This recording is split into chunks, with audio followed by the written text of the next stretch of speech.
पूर्णमतः पूर्णमिदं पूर्णात् पूर्णमुदच्यते पूर्णस्य पूर्णमादाय पूर्णमेवावशिष्यते।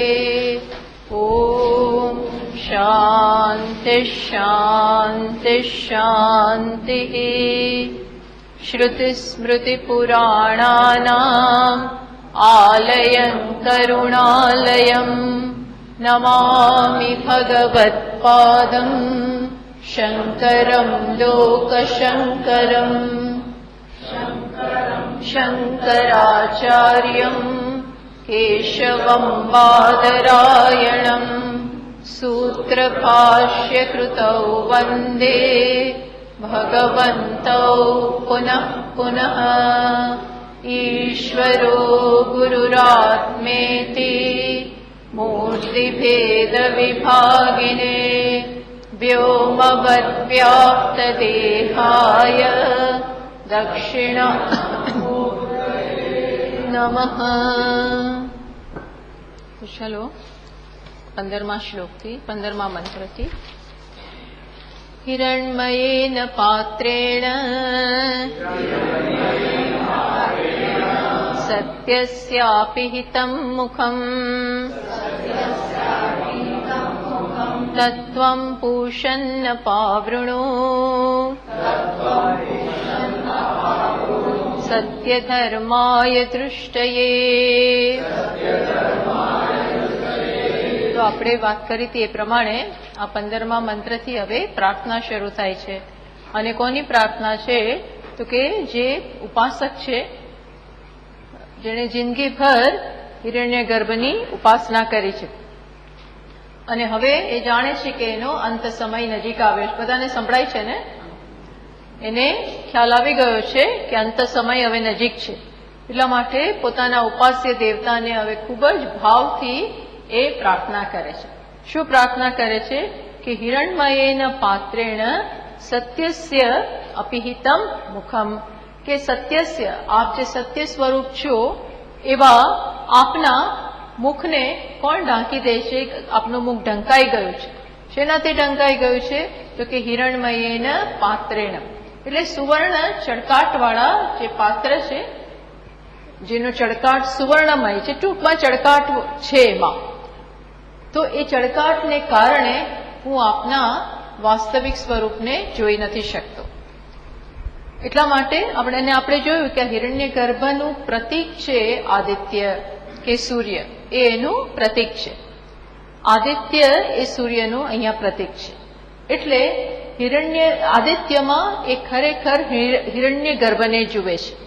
હિરણ્ય ગર્ભને એ દ્વારા પ્રાર્થના કરે છે.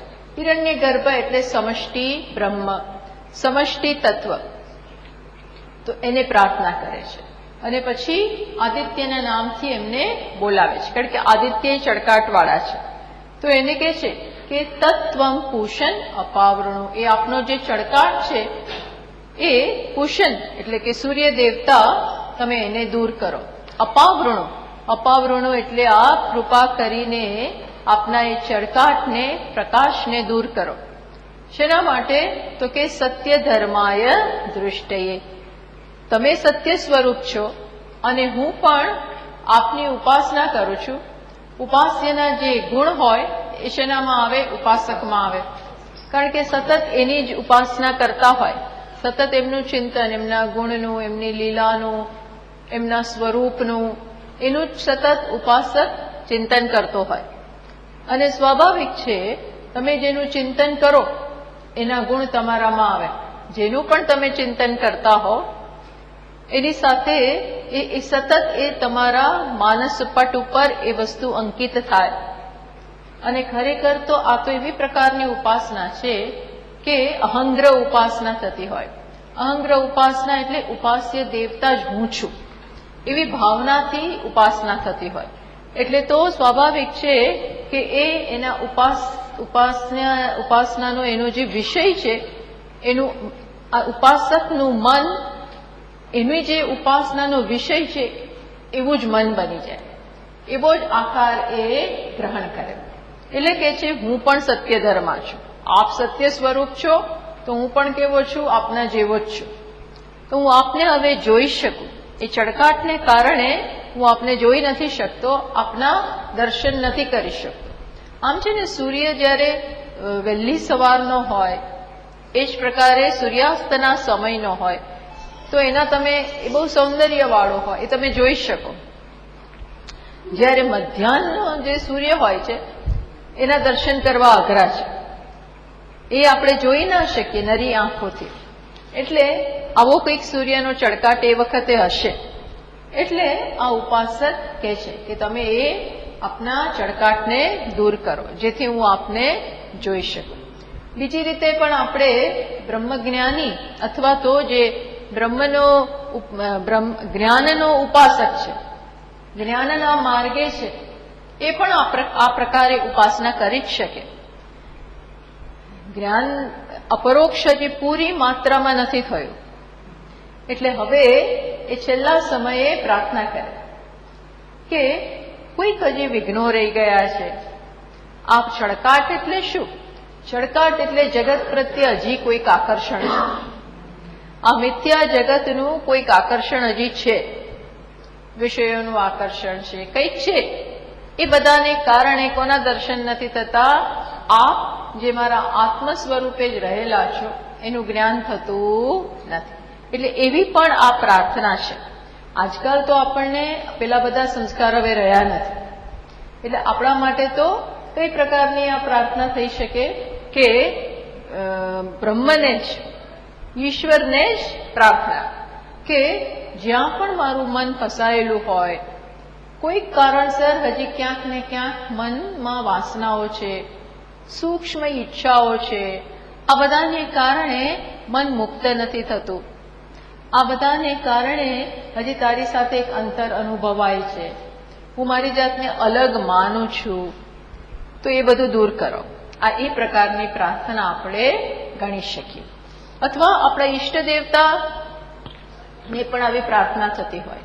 આપણા ઈષ્ટ દેવતા કદાચ સૂર્ય ના હોય, જે હોય આપણા ઈષ્ટ દેવતા જે પણ હોય, એને આવી પ્રકારની પ્રાર્થના કે આપના ઉપાસક કે ભક્ત ઈશ્વરના દર્શન માંગતો હોય. અને એવું નથી કે આ અંત સમયની જ હોય, એવું બી જરૂરી નથી. આ તો પ્રાર્થના એટલે પ્રાર્થના. અંત સમય આવે ને ત્યારે કરો તો પણ બરોબર છે. અને એ વગર પણ દરરોજની પણ આપણી આ પ્રાર્થના બની શકે, જો આપણે બનાવવી હોય તો. કારણ કે જે ભક્ત છે, જે આ જ્ઞાનનો સાધક છે, એ બધાને કંઈક અવરોધો નડતા હોય, તો એ બધાને દૂર કરવા માટે આ એક જનરલ પ્રાર્થના પણ આપણી બનાવી શકીએ કે જે મારા માર્ગમાં અવરોધ છે એને દૂર કરો, જેને કારણે હું અટકી પડ્યો છું, તો એ આપ દૂર કરો. એવી જ પ્રકારે બીજી પણ આપણે ગયા વખતે જોયું.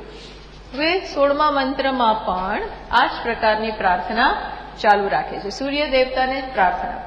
કારણ કે માર્ગમાં એક જનરલ પ્રાર્થના કરી પછી બીજા બધા જે નાના મોટા વિઘ્નો હોય એ બધાને દૂર કરવા માટે પણ પ્રાર્થના કરે છે. તો ચલો કે છે ટૂંકમાં જે બધા અજ્ઞાનમાં, તો અજ્ઞાનને કારણે અઢળક ખરેખર તો વિઘ્નો નડી શકે. અને એ મુખ્યત્વે આ બધા વિઘ્નો આંતરિક હોય છે. બહારના વિઘ્નો એવા નથી હોતા, પણ આંતરિક વિઘ્નો મુખ્યત્વે વ્યક્તિને નડતા હોય છે. અને આંતરિક વિઘ્નો કયા હોય? તો કે અજ્ઞાનમાંથી જન્મતો મુખ્ય મોટામાં મોટો અવરોધ તો અહંકાર જ છે. અનહંકારમાંથી જન્મે મમકાર, મમકારને કારણે રાગ, દ્વેષ, અભિનિવેશ, આ બધા મુખ્ય અવરોધો છે. અહંકાર એ મુખ્ય અવરોધ, પછી મમકાર, રાગ, દ્વેષ, આ બધા અવરોધો છે. તો આ બધા અવરોધો પણ હવે સ્પષ્ટ માગણી કરે છે કે આ બધું દૂર કરો. તો એ હવે સૂર્ય દેવતાને આગળ વધારે પ્રાર્થના કરે છે.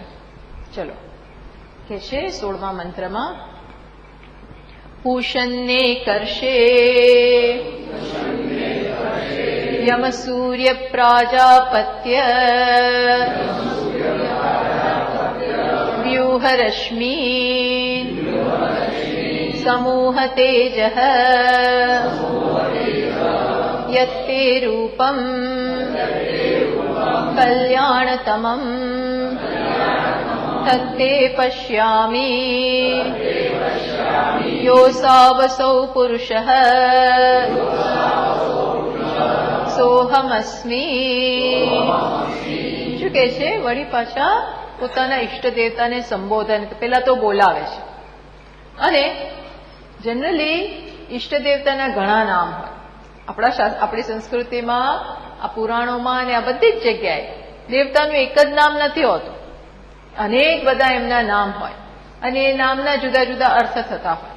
તો અહીં પણ અને ઉપાસક એ બધા નામથી પરિચિત છે, કારણ કે ઉપાસના કરે છે એટલે બહુ નજીક આવેલા છે.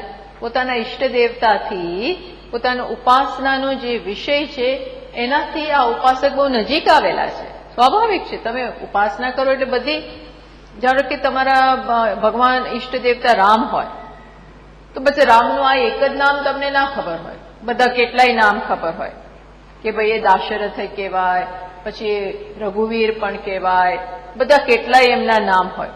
એ તમે આખી એમની લીલા વાંચી હોય, ઘણું બધું વાંચન કર્યું હોય, ચિંતન કર્યું હોય, એ બધાને કારણે એમના પ્રત્યેક પાસાથી તમે પરિચિત થયા હો, બધી વસ્તુથી પરિચિત હો. એટલે તમારે અનેક નામથી એમને ઉદ્બોધન કરો. જેને પણ આપણે ઓળખતા હોઈએ ને બહુ નજીકથી, એમને આપણે ઘણીવાર ઘણા નામથી બોલાવીએ. જેવો મૂડ, એમનું જે વ્યક્તિત્વ બહાર પડે એ પ્રમાણે આપણે બોલાવીએ. ઘરમાં હોય તો એક રીતે બોલાવીએ, એ જ વ્યક્તિ સાથે બહાર આપણે હોય ત્યારે બીજી રીતે બોલાવીએ, અમુક સંજોગોમાં ત્રીજી રીતે બોલાવીએ. હોય છે ને. આ બધું શું બતાવે છે? કે વ્યક્તિ સાથેનો આપણો સંબંધ કેવો ઘનિષ્ઠ છે, એને બધું ઓળખીએ છીએ. એટલે અમુક વખતે અમુક વસ્તુ જગાડવા માટે અમુક નામ બોલીએ, અમુક વસ્તુ જગાડે. ઘરમાં આપણો દીકરો હોય તો અમુક વખતે એ ડોક્ટર હોય પાછું, તો અમુક વખતે આપણે કહીએ ડોક્ટર સાહેબ, એવું કહીએ. કોઈક વાર મુન્નોય કહી દઈએ, કોઈક વાર વળી ત્રીજું નામ એ 1000 નામ કહીએ. આવા કેટલાય નામ. એ બધું શું છે? આપણો એની સાથેની સંબંધની જે આપણી બધી લાક્ષણિકતાઓ હોય, જે સંબંધમાં જે બધું આવતું હોય એ બધું બહાર પાડતા. પણ એ વ્યક્તિ સમજી જાય, જેને આપણે બોલાવતા હોઈએ એ વ્યક્તિ બરોબર સમજે. પણ ટૂંકમાં આ શું બતાવે છે? અત્યંત ઘનિષ્ઠ સંબંધનું સૂચન કરે છે. તો અત્યારે પણ આ ઉપાસક પોતાના દેવતાને જુદા જુદા નામે બોલાવે છે. શું કે છે? પહેલા તો કે છે હે પૂષણ. પૂષણ એટલે જે પોષણ કરનાર છે. સૂર્ય દેવતા પોષણ કરનાર એટલે શું? પોતાના દેવતાનો ગુણ પણ જાણે છે, પોતાના દેવતા શું શું કરે છે, એ કેટલો મહાન ઉપકાર કરે છે, એ બધું. તો આ બધું છે ને આપણને જાણે અજાણે આ બધું હોવું જોઈએ. તો શું ખ્યાલ આવે? ઉપાસ્ય દેવતાને ખબર પડે કે આ મને કેટલો ઓળખે છે, અને એ દ્વારા એમનો એ સ્વભાવ બહાર આવે, એમની એ કરુણા બહાર આવે. એને ખ્યાલ આવે કે આ મને કેટલો નજીકથી ઓળખે છે, મારા આ પાસાને પણ જાણે છે. તો તરત જ એ ઉપાસ્ય દેવતા ખુશ થાય. આ બધા સામીપ્યનું તો સૂચન કરે જ છે, પણ સાથે સાથે શું બતાવે છે કે એમની કૃપાનો આવાહન કરવા માટે આ જુદા જુદા નામનો સંબોધન કરે છે. કોણ? ઉપાસક. તો શું કે છે? પહેલા કે છે હે પૂષણ, એટલે હે સૂર્ય દેવતા, હે પોષણ કરનારા. પછી શું કે છે? એકર્ષે. એકર્ષી પણ એમનું એક નામ છે. આ બધાના અર્થ આપણે જોઈશું. એક જ છે અને જે એક પણ છે, અને ઋષિ છે, એકલા એકલા ફરનારા છે, આ બધો અર્થ થાય. તો એકર્ષી કહ્યું. પછી ત્રીજું નામ વાપર્યું. શું વાપર્યું? યમઃ. તમે કેવા છો? યમઃ. યમઃ એટલે નિયમનમ કરનારા, કંટ્રોલ કરનારા. તમે એવા જ છો, તમે આટલા આટલા છો. પછી શું કે છે? સૂર્ય. તમે પાછા સૂર્ય પણ છો.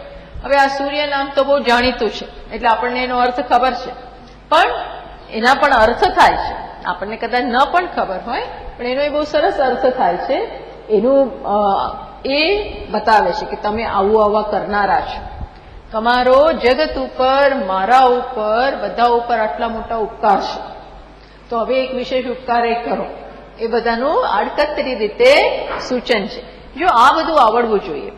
કોઈક મહાન પાસે આપણે કંઈક માગવું હોય, કંઈક એમની કરુણા જોઈતી હોય, તો આપણો અહંકાર બાજુમાં મૂકી અને બધી જ રીતે એમને ખુશ કરવાનો પ્રયત્ન થવો જોઈએ.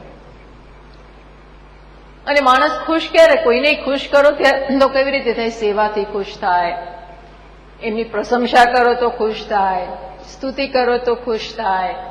એટલે જ ભગવાનના કેટલા સ્તોત્ર છે, કેટલા બધા સ્તોત્ર. વિષ્ણુ સહસ્ર નામ સ્તોત્ર, એક બે નામ નહીં, કેટલા સહસ્ર નામ.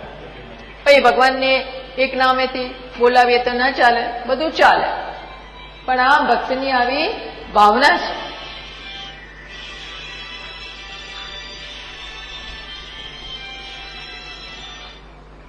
ભક્તની આવી ભાવના હોય છે કે જુદા જુદા નામે એમને બોલાવે છે. પછી કહે છે પ્રજાપતિના પુત્ર છો તમે, પ્રજાપતિના અપત્ય એટલે એમના પુત્ર છો. એ પણ આપણે જોઈશું.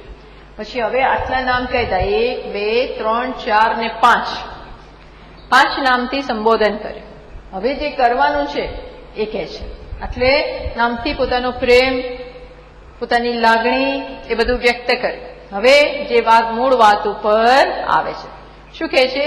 વ્યુહ રશ્મિ, તમે તમારી બધી રશ્મિ એટલે કે કિરણો છે, એકદમ બ્રાઇટ, એકદમ જે આંજી નાખે એવા જે આપના કિરણો છે એ વ્યુહો એટલે ખેંચી લો, એનો ચળકાટ ઓછો કરો. એટલે કે એ હોય તો જોઈ જ ના શકાય, એ ઓછું કરો. સમૂહ તેજ, તમારું તેજ છે એ પણ સંકેલી લો, કિરણો પણ સંકેલી લો અને તેજ પણ કિરણો સામે નથી જોઈ શકાતું. તો સૂર્ય સાક્ષાત સામે તો જોઈ જ ન શકાય, કિરણો છે ને આમ ચારે બાજુ ફેલાયેલા હોય, તો આપણે એ કિરણો સામે નથી જોઈ શકતા હોતા. તો સાક્ષાત સૂર્ય જે બિંબ છે એના માટે તો આપણે અઘરું છે. એટલે કે છે કિરણોને તમે લઈ લો, તેજને પણ સમેટી લો. શેના માટે? જેથી કરીને હવે મુખ્ય કારણ કે યત તે રૂપમ કલ્યાણતમમ, આપનું જે અત્યંત કલ્યાણકારી રૂપ છે તે કલ્યાણતમમ રૂપમ, આપનું જે કલ્યાણકારી રૂપ છે. સૂર્યમાં તો એકદમ શાંત, લાલાશ પડતો, એકદમ એની જે બ્યુટી હોય છે આખી જુદી જ હોય છે. જ્યારે આપણે સૂર્યને સાક્ષાત જોઈ શકીએ, સૂર્યોદય સમયે અથવા સૂર્યાસ્ત સમયે કેટલું સુંદર, દરરોજ જોઈએ ને તોય આપણે ધરાઈએ જ. સૂર્યાસ્ત અને સૂર્યોદયને રાઈટ ટાઈમે જ્યારે તમે જુઓ તો આમ આપણે એટલા ખુશ થઈ જઈએ, જોઈએ જોતા જ રહીએ. એને કંઈક અદ્ભુત એનું સૌંદર્ય છે અને આપણને એકદમ શાતા પહોંચાડે. જે 12 વાગે 2 વાગે મધ્યાહનના સમયે આપણે આમ ભાગીએ જે સૂર્યથી, છાયામાં જતા રહીએ, ઘરમાં જતા રહીએ, સનગ્લાસીસ પહેરી લઈએ, આ બધું કરીએ. એ સૂર્યોદય અને સૂર્યાસ્તને સમયે આપણે આમ નિરાંતથી એ વસ્તુ જોઈએ. લોકો ક્યાં ક્યાં પોઈન્ટ ઉપર જતા હોય છે એ બધું જોવા માટે.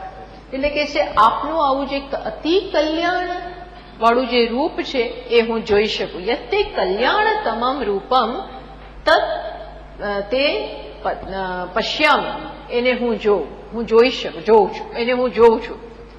હવે પછી તેજ સુધી છે ને એવું કહ્યું કે તમે આ કરો. પછીનો વાત શું છે કે ભગવાને સૂર્ય દેવતા એવું કર્યું, પોતાના સ્વરૂપને એમણે ચળકાટને ઓછો કરી નાખ્યો, રશ્મિને ખેંચી લીધી. પછી કહે છે કે હવે હું જોઉં છું, આપના એ રૂપને હું જોઉં છું. એ વાક્ય જે છે ને તે કલ્યાણ તમામ તે પશ્યામી, આપનું જે કલ્યાણ સ્વરૂપ છે એને હું જોઉં છું. મીન્સ કે એમણે કર્યું અને હવે એ જુએ છે. અને પછી શું કહે છે કે હા વાત બરોબર છે, એ જુએ છે ત્યારે એને ખ્યાલ આવે છે અને પછી પાછું વ્યક્ત કરે છે. ય અસૌ અસૌ પુરુષ સહ અહમસ્મી. શું કે છે? જે તે આપનામાં પુરુષ છે, ટૂંકમાં આદિત્યમાં જે એનો અધિષ્ઠાતૃ દેવતા છે, જો આદિત્યમાં એનું રૂપ છે, જેમ અહીંયા એક શરીર છે અને અહીંયા એક પુરુષ છે, આત્મા છે, બહારનું માળખું અને અંદરનું ચૈતન્ય. એમ સૂર્યનું પણ એક બહારનું શરીર અને અંદરનું ચૈતન્ય. એટલે કે છે આપની અંદર પણ જે આદિત્ય મંડળમાં રહેલો જે પુરુષ છે, એ જે પેલો પુરુષ છે એ જ કોણ છે? અહીંયા છે. એ જ ક્યાં છે? અહીં છે. એમ એ જાહેર કરે છે. હવે એને ખબર તો છે, પણ હવે એમ સ્પષ્ટ જોઈ શકે છે. એને એવા દર્શન એ થતા હોય કે જુએ છે કે આપનામાં જે પુરુષ છે એ જ હું અહીંયા પણ છે. એમ કરીને ઐક્યનું સૂચન કરે છે કે બંને એક જ છે. આ એને ખરેખર જોવું છે અને આ વસ્તુમાં એને નિષ્ઠ થવું છે. એટલા માટેની આ પ્રાર્થના છે. તો આ પ્રાર્થના બે જણા માટેની હોઈ શકે. આપણે જોઈશું.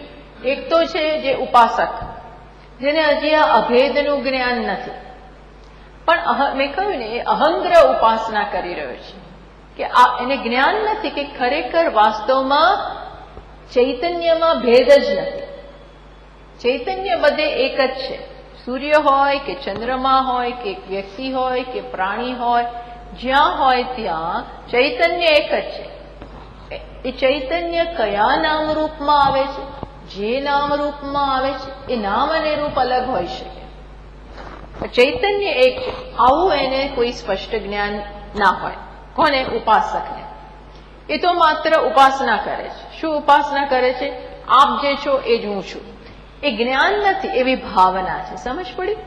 ઉપાસકમાં આવી ભાવના હોય કે આપ અને હું બંને એક જ છે અને સતત એ ભક્તિ કરતા હોય, ધ્યાન કરતા હોય અને ધ્યાન કરે ત્યારે પણ એના ધ્યાનનો વિષય કઈ પ્રકારનો હોય છે કે આપ છો એ હું છું, એવું ધ્યાન કરે. આ ધ્યાનનો વિષય છે. સમજ્યા? સગુણ બ્રહ્મ હંમેશા ધ્યાનનો વિષય હોય. નિર્ગુણ બ્રહ્મ જ્ઞાનનો વિષય છે. નિર્ગુણ બ્રહ્મ એટલે નિર્ગુણ નિરાકાર ચૈતન્ય. એ ચૈતન્ય ક્યાંય અલગ જ નથી, બધે એક જ છે. જેમ અનેક બધા ઘડાઓમાં, માટીના ઘડાઓમાં માટી એક જ છે. એ શું થયું? જ્ઞાન થયું કે ધ્યાન થયું? એ જ્ઞાન થયું. સમજ પડી? એ જ્ઞાન થયું. પણ એક મોટો ઘડો હોય અને એક નાનો ઘડો હોય, એમાં નાનો ઘડો મોટા ઘડાનું ધ્યાન કરે અને શું ધ્યાન કરે કે તું હું છું. તો ત્યાં એ શું છે? એને ખબર નથી કે આપણા બંનેનું તત્વ માટી, તારામાં જે માટી છે એ જ મારામાં માટી, એવી એને ખબર નથી. પણ છતાં ધ્યાન આવું કરે છે, તું જ હું છું. એવા ધ્યાનને કારણે એ પણ બહુ ઉત્કૃષ્ટ રીતે એ કરતો હોય, સખત એ પ્રકારનું ધ્યાન કરે. એના કારણે પણ એ એક દિવસ બ્રહ્મલોકમાં જાય મૃત્યુ પછી. બ્રહ્મલોકમાં પોતાના ઈષ્ટ દેવતાના સ્થાનમાં એ જાય. ઉપાસનાનું આ પરિણામ આવે. ખ્યાલ આવ્યો? આ પ્રકારની જે ઉપાસના હોય એમાં પણ એવા ભક્તની, એવા ઉપાસકની પણ આ પ્રાર્થના છે. અથવા આપણે બીજી રીતે પણ એનો અર્થ કરી શકીએ. નિર્ગુણ પરખ પણ અર્થ થઈ શકે. એમાં કઈ પ્રકારનો અર્થ થઈ શકે કે તત્વ એક જ છે, એનું એ જ્ઞાન.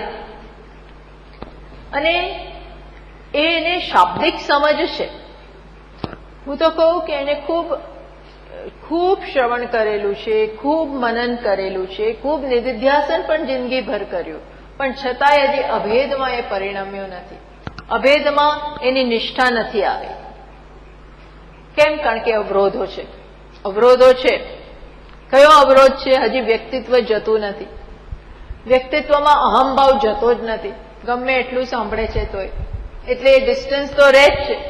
અને વ્યક્તિત્વમાં અહંભાવ હોય એટલે વ્યક્તિત્વની સાથે જે સંકળાયેલા છે ત્યાં મમ ભાવ બી હોવાના, રાગ બી હોવાનો, દ્વેષ પણ હોવાનો, આ બધો સંસાર રહેવાનો છે.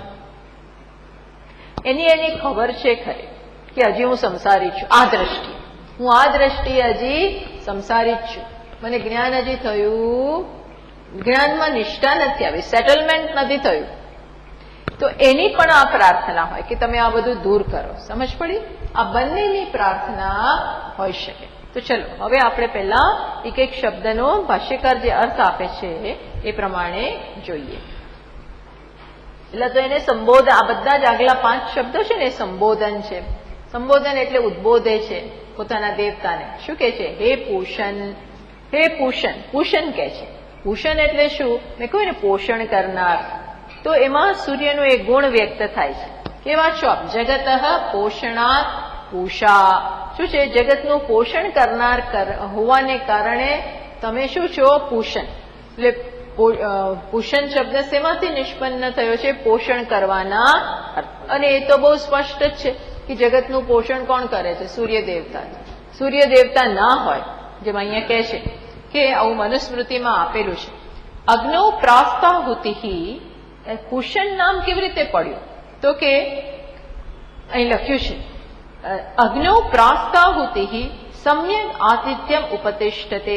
એવું કહેવાય છે કે જ્યારે તમે યજ્ઞ કરો ને, અગ્નિમાં આહુતિઓ આપો, તો શું થાય? એ આહુતિઓ અગ્નિમાં જાય છે, એનું અદૃષ્ટ ફળ ઉત્પન્ન થાય.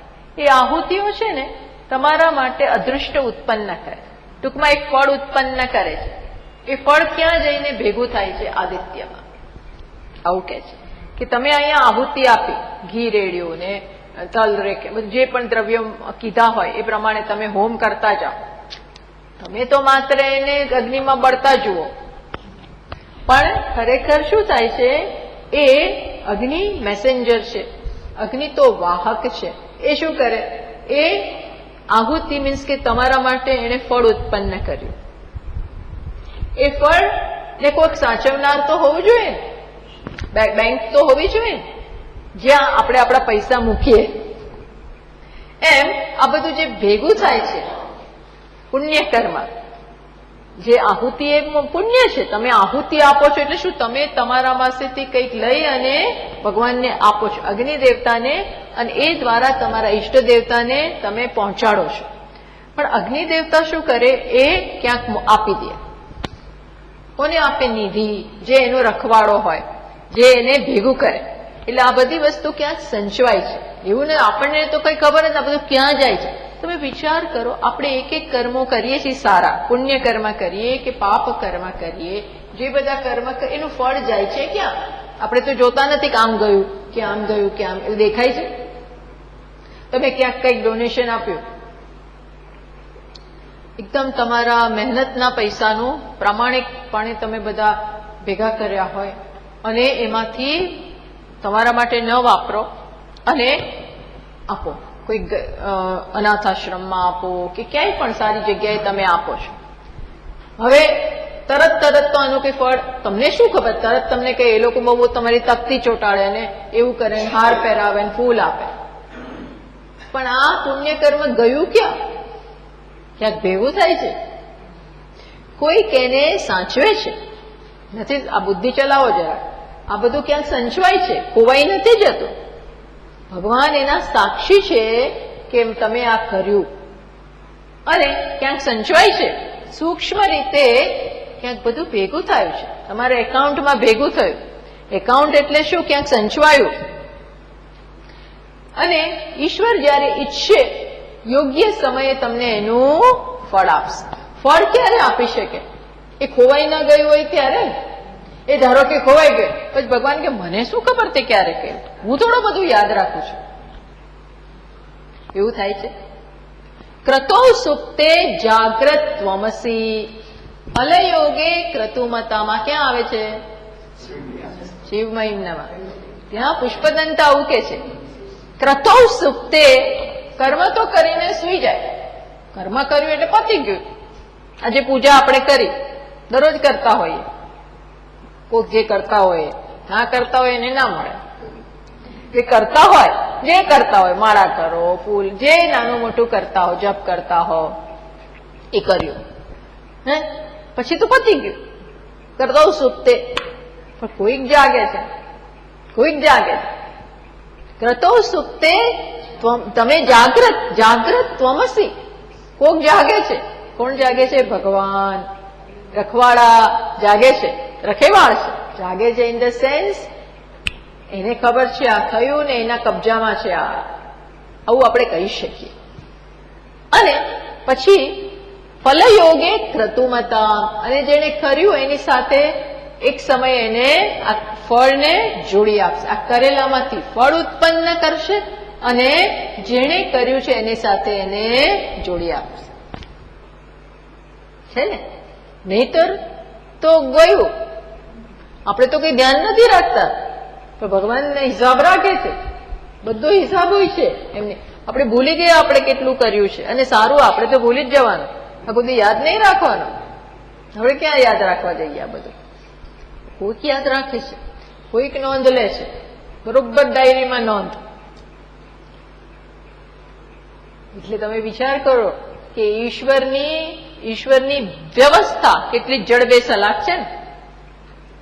આ બધું ના હોય તો આપણે તો પૂછવું મેં રોક્યા છે ને, મેં આમ કર્યું છે ને. બધી બેંકમાં ઘણી વાર ગોટાળા થતા હોય છે, આમાં કોઈ ગોટાળા જ નથી. એમ અહીંયા શું કે છે કે પૂષણ કેવો છે? આપણે તો વાત ત્યારે નીકળી છે માટે કે તમે જે અગ્નિમાં આહુતિ આપો છો એ શું બની જાય? આદિત્યને પહોંચે. અને પછી આદિત્ય કયું ફળ આપે? વૃષ્ટિરૂપી ફળ આપે, વરસાદ આપે. વૃષ્ટિ આદિત્યા જાયતે વૃષ્ટિ. વૃષ્ટિમાંથી શું આવે? વૃષ્ટે અન્નમ. વૃષ્ટિમાંથી એટલે કે વરસાદમાંથી પછી પ્રજા ઉત્પન્ન થાય. વૃષ્ટિમાંથી અન્ન થાય, અન્ન જે પ્રજા ખાય અને એમાંથી જ શક્તિ આવે અને એમાંથી જ પ્રજોત્પત્તિ થાય. એના બધાનું કારણ કોણ બન્યું? આદિત્ય એ સાચવી રાખ્યું ત્યારે ને. તો એમ કે છે કે તમે જ ખરેખર પોષણ કરનાર છો. તમે આખા જગતનું વૃષ્ટિ આપીને આ બધું કરીને પોષણ કરો છો, એવું કહ્યું. આવું સ્મૃતિમાં, મનુસ્મૃતિમાં કહ્યું છે. એટલે આ પૂષણ એ નામનો અર્થ આપણે પોષણ કર. નેતર પણ બહુ સ્પષ્ટ છે કે સૂર્ય દેવતા ના હોય તો આ કશું ચાલે છે. સૂર્ય દેવતા વગર કશું ચાલે વાલે નહીં. આ કેટલા બેક્ટેરિયા, વાયરસ ને આ બધું જે છે એ બધાનો ખરો 5-6 દિવસ દેખાય નહીં તો શું હાલત થાય? 5-6 દિવસ શું ક્યારે કશું સૂર્ય વગર શક્ય જ નથી. ખરું બધું કામ તો એ જ કરે છે. એટલે એ કે છે પોષણ કરનાર, હે પોષણ. પછી શું કે છે? તમે કેવા છો? તો કે એકર્ષી. એકર્ષી એટલે શું? એકઃ એવ ઋષતિ ગચ્છતિ ઇતિ એકર્ષી. તમે એકર્ષીના બંને બે અર્થ થાય. એક પણ છો અને ઋષિ પણ છો. એટલે એક એટલે શું? એકલા છો. એકલા એટલે શું? આકાશમાં એકલા એકલા ફરો છો, આમથી તેમ ને તેમથી આમ. આખું તમે સતત ગમન કરો છો. સૂર્યની ગતિ ચાલુ હોય છે, પૃથ્વી ચાલે છે અને સૂર્ય પણ ગતિ કરે છે. આ બધી ગતિઓ સંભિત થઈ જાય ધારો કે તો શું ચાલે? કોઈ સિઝન બીઝન આવે જ નહીં. આ પૃથ્વી ઉપર જે બધી ઋતુઓ છે, દિવસ છે, રાત, આ બધું આ બધી ગતિઓને કારણે જ છે. ના હું થાકી ગયો હું કઈ કરું નહીં. ધારો કે સૂર્ય દેવતા બ્રેક લઈ લે, થોડા દિવસ રજા પર જતા રહે, અથવા થાકી જાય કે માંદા પડે, મારે કરવું નથી, હવે હું રિટાયર થવા માંગુ છું, નિવૃત્તિ. આ બધું ચાલતું નથી. આ કુદરતમાં ક્યાંય રિટાયરમેન્ટ જ. તમે જુઓ, એક વસ્તુ માર્ક કરજો, નો રિટાયરમેન્ટ. કુદરતના એક તત્વની નિવૃત્તિ જ નથી. એ સતત કામ કરે. ભગવાન કે તમને જ જોઈએ છે નિવૃત્તિ, હું તો કામ જ કરું છું. મેં કોઈ દી નિવૃત્તિ લીધી જ નથી. અગ્નિ નિવૃત્તિ નથી લેતા, પૃથ્વી દેવી નિવૃત્તિ નથી લેતા, આકાશ નિવૃત્તિ નથી લેતા, વાયુ નિવૃત્તિ નથી લેતા, જળ નિવૃત્તિ. આ કોઈ જળ નિવૃત્તિ પ્રવૃત્તિ નથી. ભગવાન શું કે છે? હું તો કેવું છું? સતત યજ્ઞ કરું છું. સતત યજ્ઞ. યજ્ઞ એટલે શું? સેવા. યજ્ઞ એટલે શું? અર્પણ. આ બધા લેસન આપણને આપે છે કે તમે શું કરો? સતત અર્પણ. ચલો વિચારવાની જરૂર હોય તો એ પણ અર્પણ જ છે. જ્ઞાનમાં અજ્ઞાનનું અર્પણ. ધારો કે નિવૃત્તિ લઈને આપણે કંઈક બેસી રહેવું હોય તો પણ એમાં શું કરવાનું? યજ્ઞ કર્મ ચાલુ રાખવાનો. કયો યજ્ઞ કર્મ? જ્ઞાનરૂપી અગ્નિમાં અજ્ઞાનને હોમતા જવાનો. એ બેઠા બેઠા આરામ નહીં કરવાનો, સતત શું કામ કરવાનું? અજ્ઞાનનું અર્પણ, અહંકારનું અર્પણ, મમકારનું અર્પણ, રાગદ્વેષનું અર્પણ. આ અર્પણ ટૂંકમાં યજ્ઞનું કાર્ય તો ચાલતું જ રહેવું જોઈએ. એ ક્યારે પૂરું થાય? પૂર્ણ જ્ઞાન થાય ત્યારે જ પૂરું થાય છે ખરેખર, બાકી પૂરું થતું જ નથી. એટલે અહીં તો એમ કે છે કે તમે એકલા એકલા સતત આકાશમાં ફર્યા કરો છો, તમારું કામ કરતા જ. સૂર્ય તો બહુ મોટો રોલ મોડેલ છે, આપણે પ્રેરણાનું પાત્ર છે. સૂર્ય તો સૌથી પ્રત્યક્ષ દેવતા હોય તો કોણ છે? સૂર્ય, પ્રત્યક્ષ દેવતા. બીજા બધાને તો આપણે જોયા નથી, વિષ્ણુ નહીં જોયા નથી ને શિવ નહીં જોયા, આ કોઈને આપણે જોયા નથી, વાંચ્યા છે. જેને ભક્તને દેખાતા હોય ને બરોબર, પણ આ તો દેખાય જ છે સ્પષ્ટ. આકાશમાં આપણે દર્શન કરીએ, દરરોજ આવી જાય, સમયસર આવે. તમે ઉઠો કે ના ઉઠો, આપણે ઉઠીએ બી નહીં, એ આવે તો આપણે તો ના ઉઠીએ. તો તમે આવો એટલે કઈ અમારે થોડું કહે, તમે તો આવી જાઓ એટલે અમે થોડા કઈ તૈયાર હોઈએ. એ આવી જાય સેવા કરવા માટે. ટૂંકમાં કેટલું સતત કામ કરે છે. આવું જરા વિચારીએ ને તો આપણી બધી આળસ ખંખેરી નાખીએ. આપણે બધી જ જે આળસ હોય છે ને એ આપણે ખંખેરવી જ પડે, ખંખેરવી જોઈએ. તો કે છે તમે એક છો અને ઋષિ છો. એકર્ષિ, ઋષિ એટલે જે જ્ઞાની છે. ઋષિ એના ઘણા, ઋષ્યતિ ગચ્છતિ ઇતિ ઋષિ, જે એ જ્ઞાન પરક અર્થ, જ્ઞાની પણ છો. એ અર્થમાં ઋષિ અર્થ કર્યો. એટલે એવા ઋષિ એટલે જે જ્ઞાની. ઋષ્યતિ ગચ્છ, જ્ઞાનના અર્થમાં ત્યાં અર્થ થાય છે. તો કે છે આવા સૂર્ય દેવતા. પછી કેવા બીજો કયો, ત્રીજો શબ્દ કયો છે? યમઃ, તમે યમ છો. યમ એટલે કોણ? તથા સર્વસ્ય સંયમના યમઃ, બધાને કંટ્રોલ કરો છો. દિવસ ઉગે ઉઠવું હોય કે ના ઉઠવું, ભલે થોડા મોડા ઉઠીએ, મધ્યાહનનો સૂર્ય આવે ત્યારે ઉઠે. આ છોકરાઓ આજકાલ મોડા ઉઠે. આ છોકરાઓ હોય ને કે અમે રાત્રે વાંચીએ એટલે સવાર વહેલા ના ઉઠે, એમ કરીને ચેમ્પિયનો 9-10 વાગે, 11 વાગે, 12 વાગે ઉઠનારા હોય છે. પણ પછી ઉઠવું તો પડે જ ને.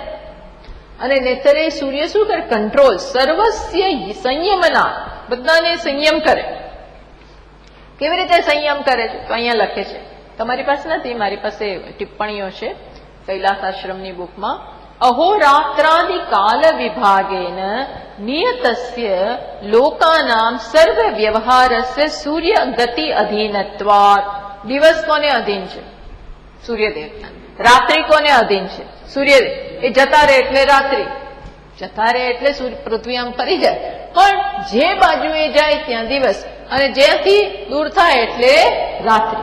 આ પ્રમાણે અહો, દિવસ અને રાત્રિનો વિભાગ, આ બધા વ્યવહાર દ્વારા તમને કંટ્રોલ કરે છે.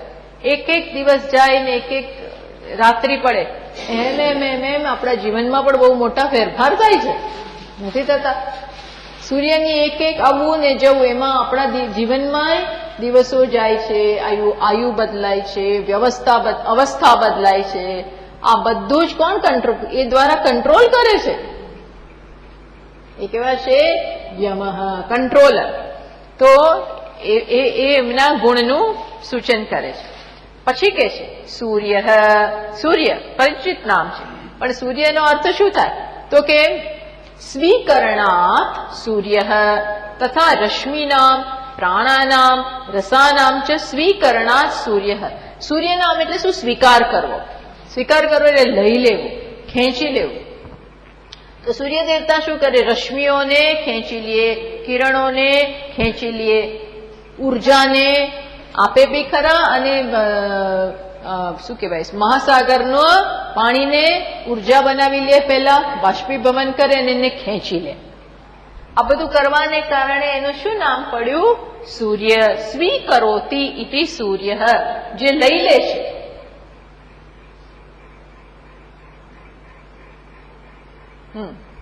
ત્યાં પ્રશ્નોપનિષદમાં આ પ્રકારે કહ્યું છે કે સૂર્ય શું કરે,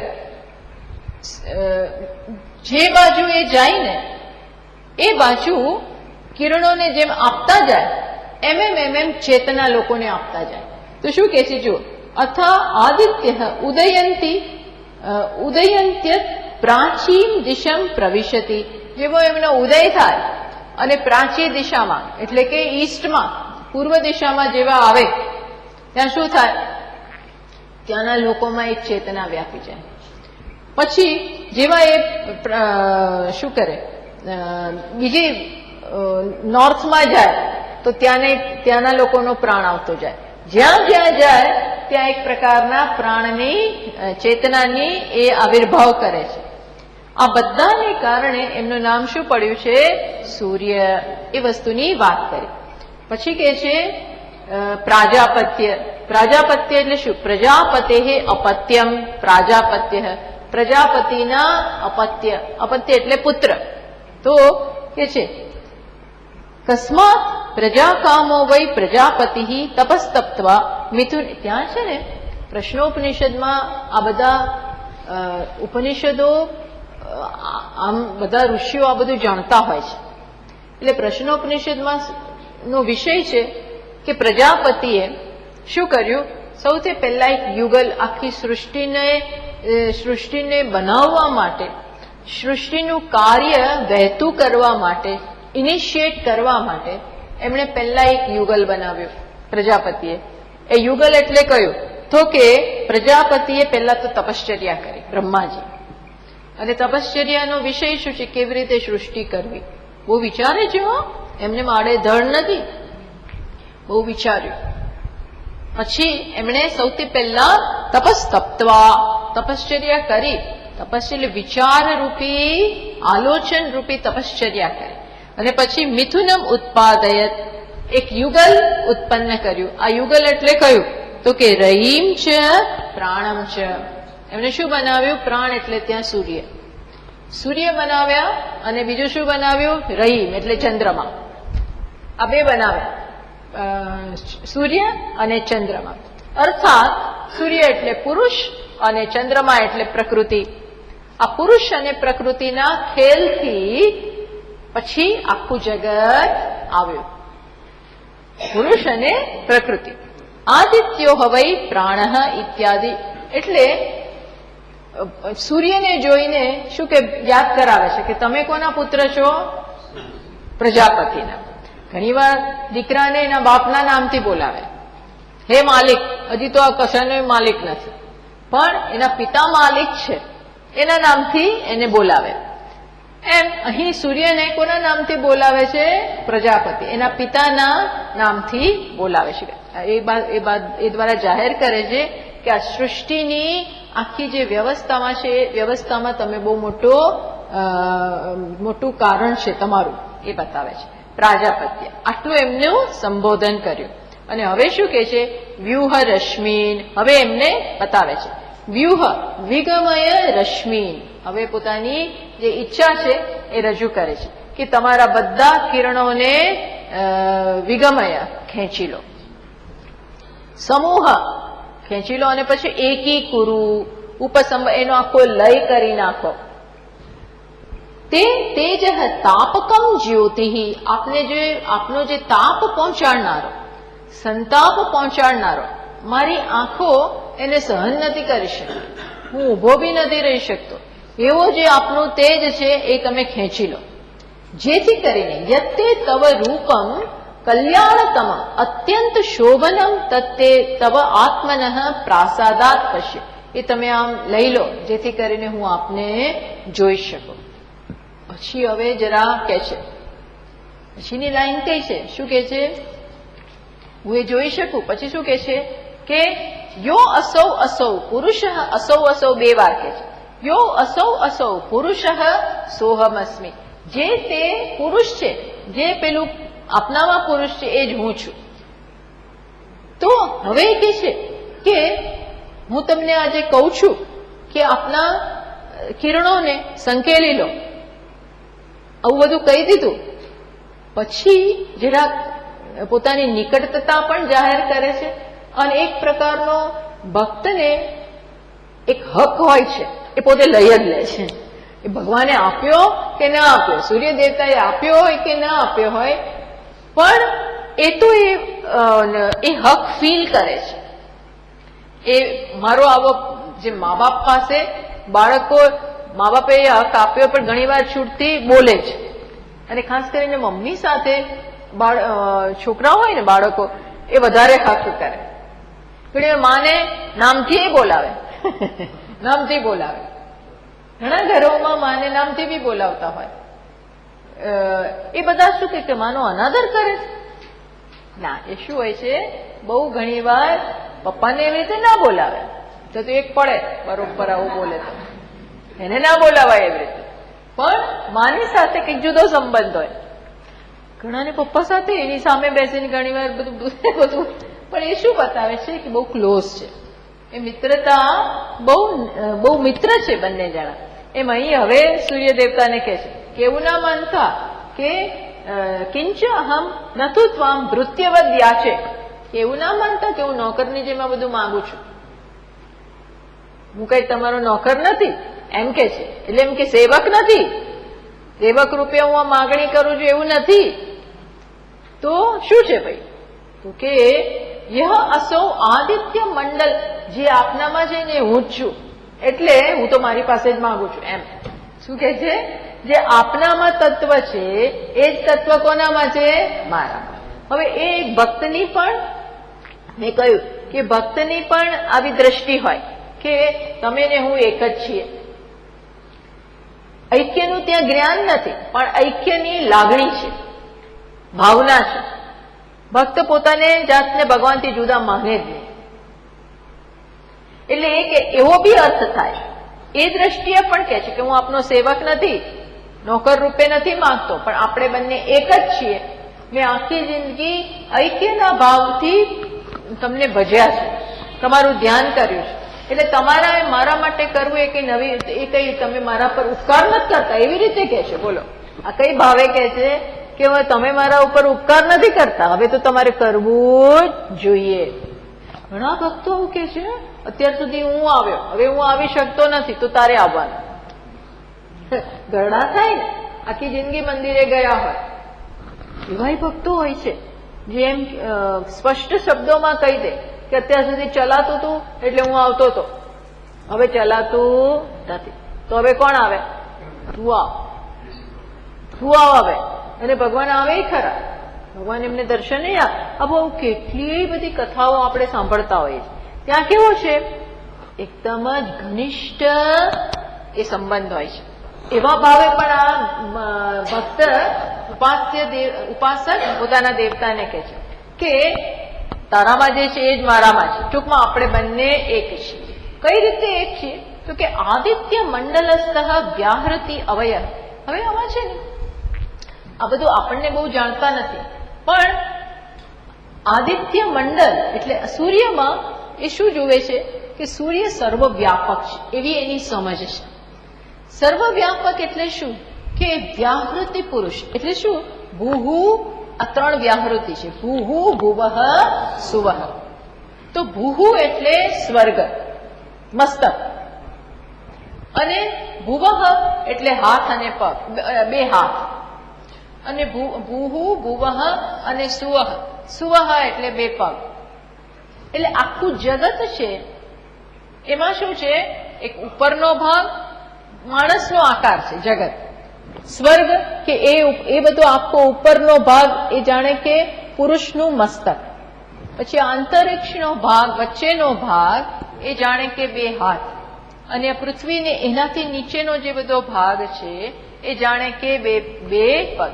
ટૂંકમાં આખા બ્રહ્માંડને એક પુરુષ આકારે જોવામાં આવે છે. અને એને શું કહેવામાં આવે છે? ભૂહુ ભુવઃ સુવઃ. બધા લોક આવી ગયા. ભૂર્ભુ આપણે બોલતા હોય ભૂર્ભુવ સુવઃ, ભૂર્ભુવ સુવઃ. એનો અર્થ આવો થાય, ભૂહુ ભુવઃ સુવઃ. તો કે છે એ જે પુરુષ છે એ આપનામાં છે એમ કે છે. આદિત્ય મંડળમાં એ હવે એને જુએ છે. એને જુએ છે એટલે એ તત્વને જાણે છે કે એ જે સમગ્ર જગતમાં જે વ્યાપક છે તત્વ એ આપનામાં છે. અને એ જે આપનામાં છે, જે તે પેલો પુરુષ આપનામાં છે સહ અહમ અસ્મી, એ કોણ છે? એ હું જ છું. એટલે એમ કે હું આપની સાથે હવે કોઈ અંતર અનુભવતો નથી. મારી અને તમારી વચ્ચે કોઈ અંતર જ નથી. આપણે બંને એક જ છીએ. એટલે તમારે મારા માટે કરવું જોઈએ. જો માગવાની રીત હોય છે, માગવાની રીત છે, અને એટલી બધી ભક્તિ છે. ઉપાસના એટલે ભક્તિ, બીજું શું?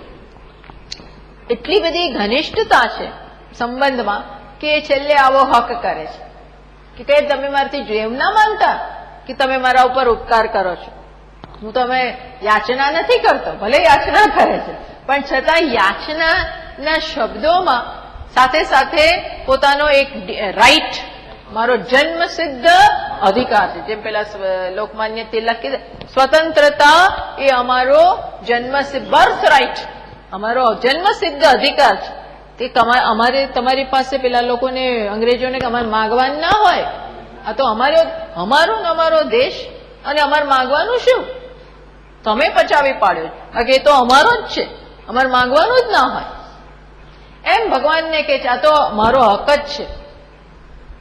તમારી પાસે જે હું આ માગું છું કે મને દર્શન કરાવો, એ મારો હક છે, મારું જે સ્વરૂપ છે. એવું પણ આ બધા દ્વારા પેલા દેવતાને આપ્યા વગર છૂટકો જ ના રહે. જયારે તમે આ ભાષા વાપરો ને, આ પાત્ર ભાષા નહીં, આ ભાષા શેમાંથી જન્મે છે? એ પ્રકારની ભાવનામાંથી. સમજ પડી? આ એ ભાવના જે આખી જિંદગી એને કરે, તો જ માણસ આવું બોલી શકે. એક બે દિવસનો સંબંધ હોય તો કોઈ આવું બોલે? કોઈ બોલી શકે?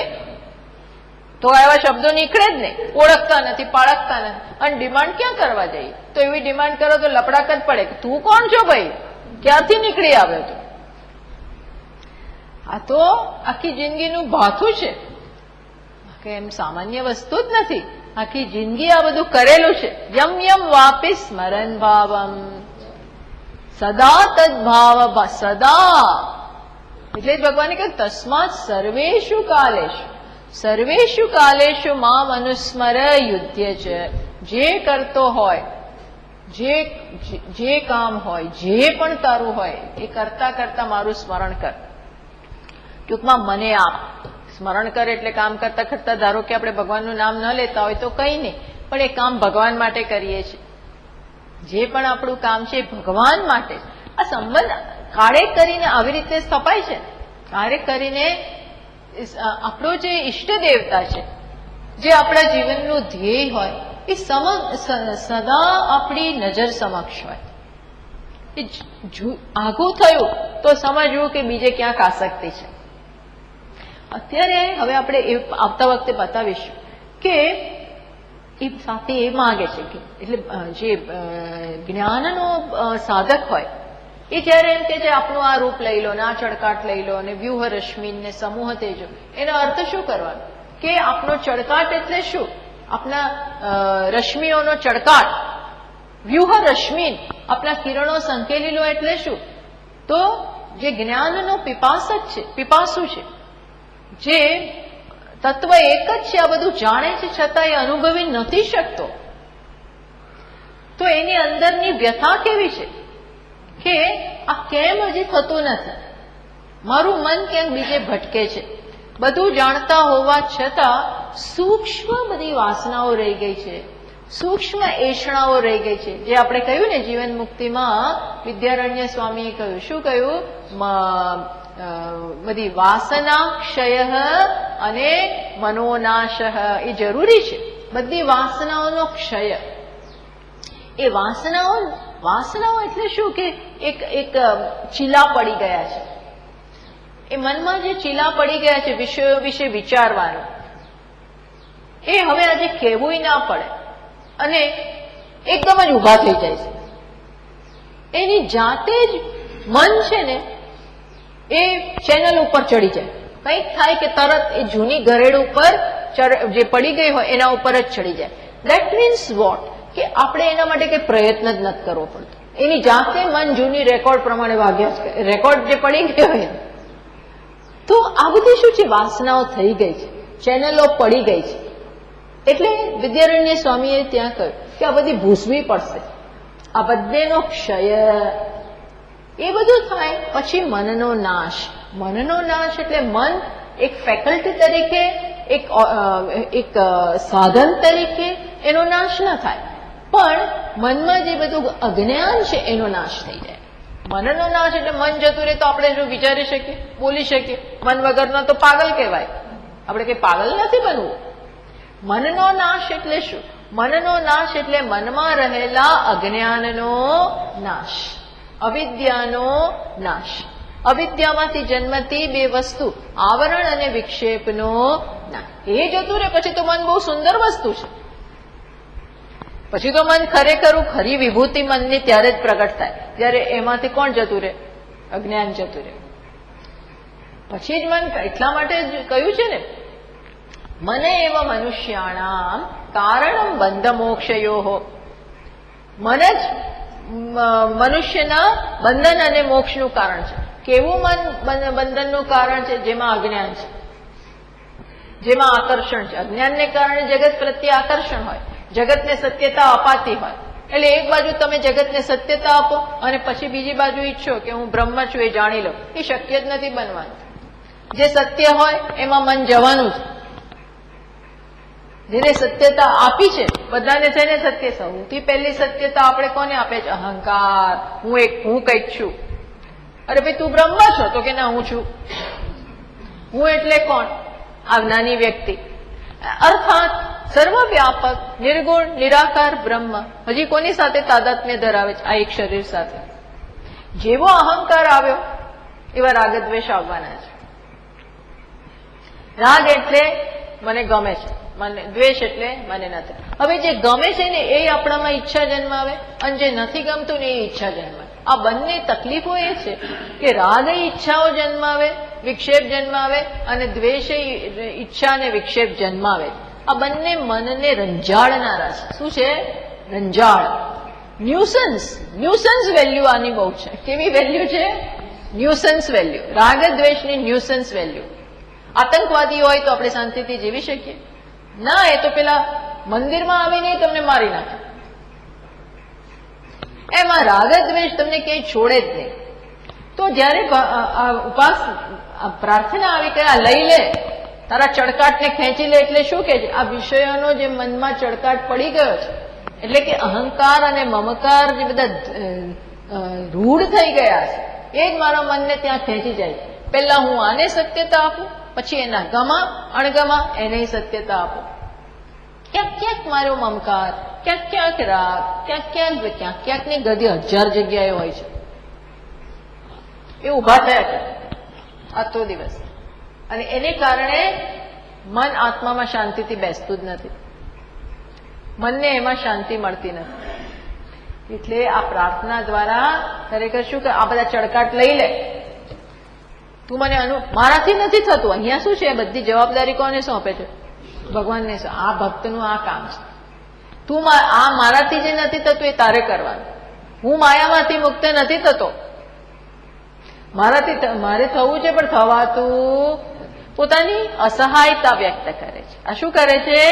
અસહાયતા. ખબર આપણે ઘણી વાર નથી, બધી ખબર તો બધી જ છે, પણ શું કામની?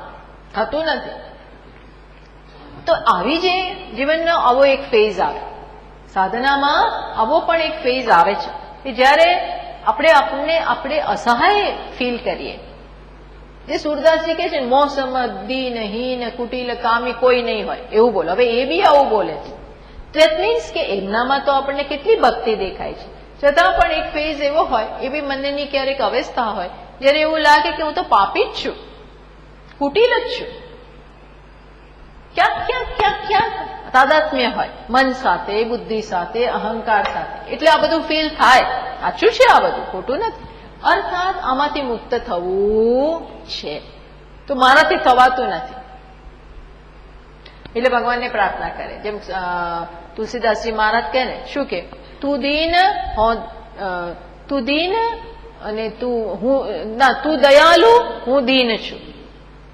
તું દયાલુ, હું દીન છું. હું અનાથ છું, તું નાથનોય નાથ છે. આવું કેટલું બોલે. તોહી મોહી નાતે અનેક માનીએ જો ભાવે, કોઈક પણ રીતે મારો ઉદ્ધાર કરો. તું દાની, હું એકદમ ભિખારી છું, તું દાની છો અને હું ભિખારી છું, હું એકદમ અસહાય છું. હવે બાળક અસહાયતા ફીલ કરતો હોય તો કોની પાસે જાય?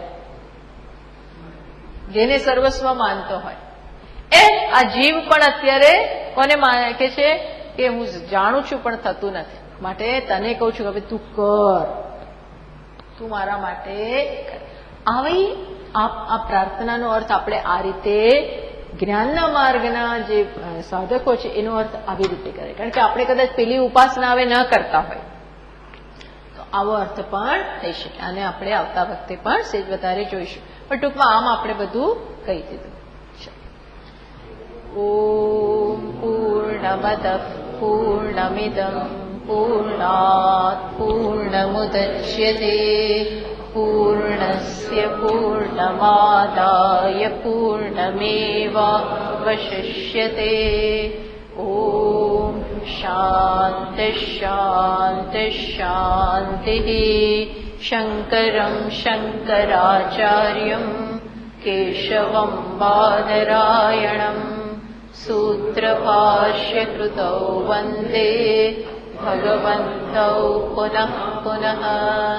ईश्वरो गुरुरात्मेति मूर्तिभेदविभागिने व्योमवद्व्याप्तदेहाय दक्षिणामूर्तये नमः. ॐ शान्ति शान्ति शान्तिः. हरिः ॐ. श्री गुरुभ्यो नमः. हरिः ॐ.